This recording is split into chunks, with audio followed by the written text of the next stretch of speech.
দুর্গাপূজা চলে গেছে তো তাতে কি, এখনো কিন্তু প্রচুর প্রচুর ফেস্টিভ্যাল বাকি। এই দেখো না, সামনে আসছে দিওয়ালি, কালী পুজো, ভাইফোঁটা, জগদ্ধাত্রী পূজা, আরো কত কি। যাই হোক, দুর্গাপূজার উপলক্ষে নিজের জন্য এই যে মা দুর্গা ক্লে জুয়েলারিটা আমি বানিয়েছিলাম, আশা করি এতদিনে সেই ভিডিওটা তোমরা নিশ্চয়ই দেখে নিয়েছো। চাপ নেই, যদি নাও দেখে থাকো তাহলে ডেসক্রিপশনের লিঙ্ক দেওয়া থাকবে, পরে গিয়ে দেখে নিও। এটার সাথেই যে ইয়াররিংসটা আমি বানিয়েছিলাম সেটাকে টপ ইয়াররিংস এর মতো না বানিয়ে সেটাকে ট্রেন্ডি একটা ইয়ার কাপস বানাবো বলে আগে ডিসাইড করে রেখেছিলাম। আর এদিকে পুজোর আগে মেঘের যে অবস্থা, এটা সেই স্কল ফ্রন্টের মুহূর্তটা ক্যাপচার করে রেখেছিলাম।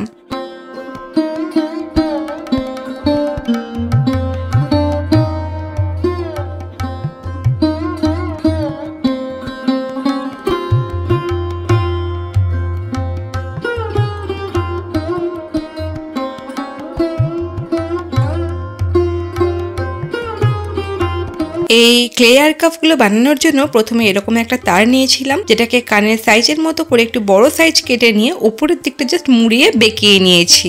এই যে মোড়ানো পোর্শনটা, এটা কিন্তু ব্যাক সাইডে হোল্ড করে থাকবে। এখানে আমি দু রকমের ইয়ার কাপ বানাবো, একটা তো এই মা দুর্গা সেটটার সাথে ক্লে ইয়ার কাপটা, আর তারই সাথে একটা ওয়েস্টার্ন ইয়ার কাপ।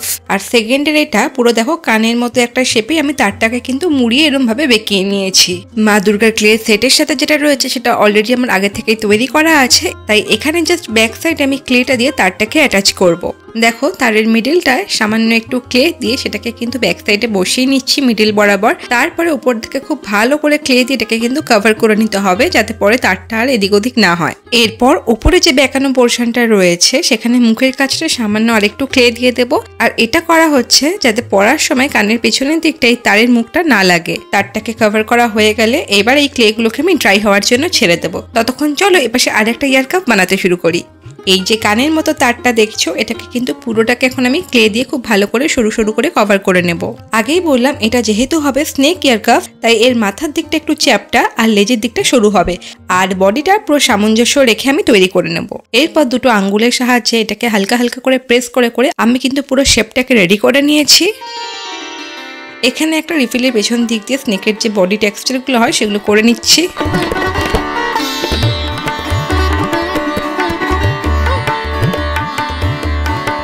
এখন এটাকে ড্রাই হতে দেব, আর ততক্ষণে এদিকে দেখো আমার এই পাশের এই ট্র্যাডিশনাল ইয়ার কাপটা কিন্তু একদম শুকিয়ে গেছে। এবার জাম্পিং চেইন আর ছোট ছোট কিছু ঝুমকা নিয়ে সেগুলোকে এই তারটার মধ্যেই জাম্পিং এর সাহায্যে আমি কিন্তু ভালোভাবে পরিয়ে নেব। আর এর মুখগুলোকে খুব ভালো করে মুড়ে নিতে হবে, যাতে জাম্পিং গুলোর মাথা থেকে না বেরিয়ে যেতে পারে। এইবারের পুজোতে এই ইয়ার কাপগুলো ফ্যাশন স্টাইলে কিন্তু বেশ ট্রেন্ডে চলছিল, তাই প্রথম থেকেই ভেবেছিলাম একদম মনের মতো করে কাস্টমাইজেশন করে আমি ইয়ার কাপসগুলোকে রেডি করব।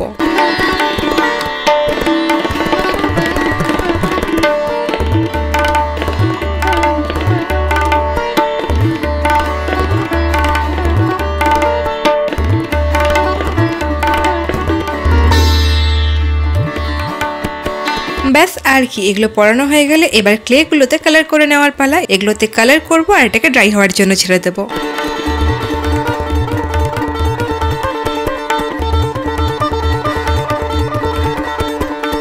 এটা কালার করতে করতে এপাশেও আমার স্নেক ইয়ার কাপটার ক্লেটাও একেবারে কিন্তু শুকিয়ে গেছে।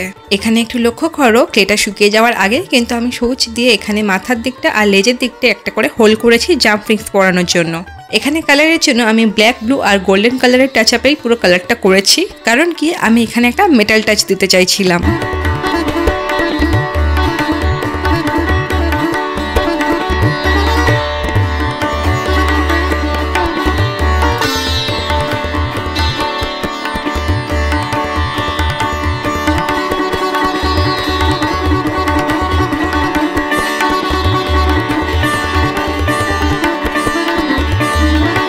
কালারটা এখন শুকিয়ে গেছে। এই কালারটা শুকিয়ে যাওয়ার পর এই যে হোলগুলো দেখছো, এর মধ্যে আমি এখন জাম্পিংসগুলোকে পরিয়ে নেব। আর এই জাম্পিং এর মধ্যে আবারও কিছু চেন, ব্ল্যাক পলিশের ঝুমকো, গোল্ডেন চাইমস এগুলোকে অ্যাটাচ করব। মোট কথা, যেরকম ভাবে তোমরা ডেকোরেশনটা করতে চাইছো সেভাবে এক একটা করে জিনিস দিয়ে এখানে তোমরা জাম্পিং এর সাহায্যে এগুলোকে ডেকোরেট করতে পারো।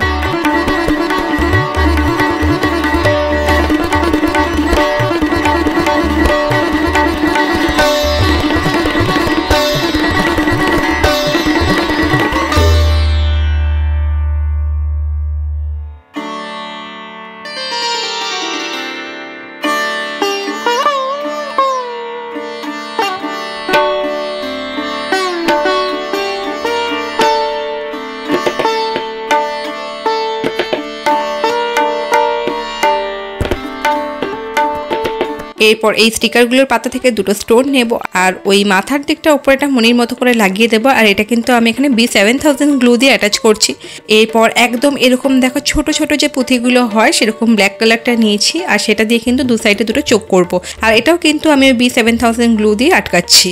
সবশেষে ওপর থেকে কিছু সিকোয়েন্স অ্যাড করে উপর থেকে গোল্ডেন কালার আরেকটু করে দিয়েছিলাম যাতে দূর থেকে জুয়েলারিটা দেখে একটু ভাইব্রেন্ট লাগে। সব কাজগুলো কমপ্লিট হয়ে যাওয়ার পর কালার খুব ভালোভাবে শুকিয়ে যাওয়ার পর আমি কিন্তু এখানে ভার্নিশ অ্যাপ্লাই করে নিয়েছি আর তারপর ড্রাই হতে দিয়েছিলাম। অ্যাকচুয়ালি কি বলতো, ক্লে দিয়ে আমি যখনই কিছু কাজ করতে বসি মোটামুটি অনেক কটা জিনিস একসাথেই বানাই। আর পুজোর আগে যেহেতু টাইম কম ছিল তো সব কাজই মোটামুটি একসাথেই আমি কমপ্লিট করছিলাম। যাই হোক, এই ক্লে দিয়ে পদ্মফুল তৈরির ভিডিও কিন্তু অলরেডি পোস্ট করা রয়েছে, আমি ডেসক্রিপশনে লিঙ্ক দিয়ে রাখবো, তোমরা চাইলে পরে গিয়ে দেখে নিও। তো চলো এখন এগুলো ট্রাই করে দেখি দেখতে কেমন লাগছে। তো এই স্নেক জুয়েলারিটা কিন্তু অ্যাকচুয়ালি ওয়েস্টার্নের সাথেই পরার জন্য বানিয়েছি, তাই এখানে এক পিস বানিয়েছি।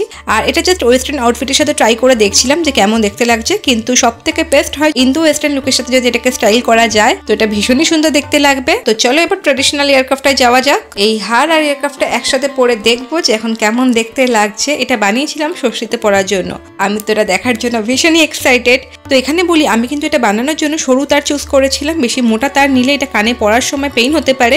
আর এটা বানানোর আগেই তারটাকে কেটে নিয়ে আমি নিচের দিকটা কিন্তু ফাইলার দিয়ে ফাইল করে নিয়েছিলাম খুব ভালোভাবে, যাতে পুজোয় ভিড়ে চাপাচাপির মধ্যে নিজেই না খোঁচাখুচি খেয়ে যাই বা অন্য কারোর যাতে কোনো রকম প্রবলেম না হয়। তো আর কি, এবার চলো পুজোয় আমার পূজা পরিক্রমার ভালো লাগার কিছু প্যান্ডেলে তোমাদের ছোট্ট করে ঘুরিয়ে নিই।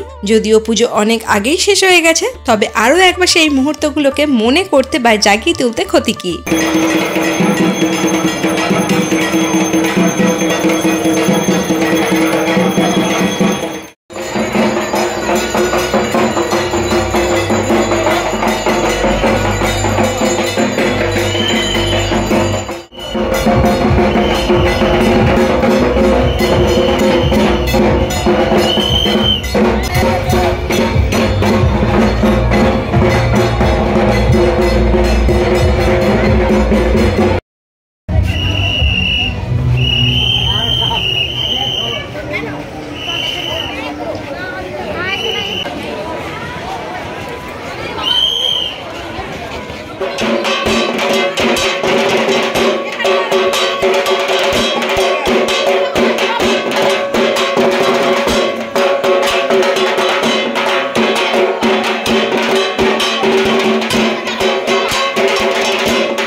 যাওয়ার আগে কিন্তু জানাতে ভুলো না যে জুয়েলারিগুলো তোমাদের কেমন লাগলো।